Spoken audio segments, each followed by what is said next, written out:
Welcome to our channel. Today we how to backup Elastic Cloud indexes with Snapshots and restores easy tutorial step by step clearly.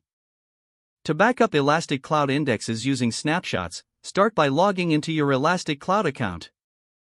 Navigate to the deployment section. Select the deployment that contains the indexes you want to backup. In the deployment details, locate the management area. Click on Snapshot and Restore. Next, you will need to create a snapshot repository if you haven't already done so. Choose a storage location for your snapshot repository. Elastic Cloud supports various cloud storage options, such as AWS S3 or GCP Cloud Storage. After selecting your storage type, input the necessary credentials and configurations. Once your repository is set up, return to the Snapshot and Restore section. Click on the Create Snapshot button. Select the repository you just created to store your snapshot. Specify the indexes you wish to backup. You can choose to backup all indexes or select specific ones. Add a snapshot name for easier identification later. Review the snapshot settings and click on Create. The snapshot process will take a few moments. Monitor the progress in the snapshots overview.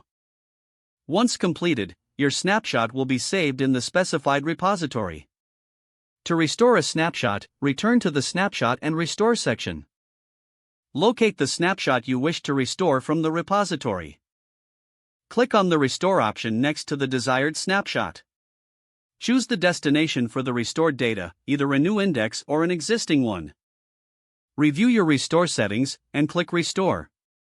The restore process may take some time, depending on the size of the data. Once the restoration is complete, verify that your indexes are intact.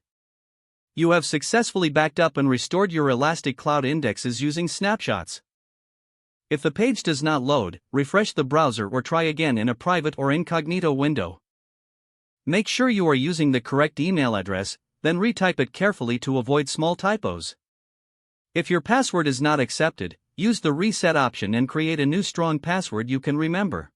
Check your spam folder for verification or security emails, then complete any requested. Don't forget to like this video and subscribe to our channel for more step-by-step tech guides.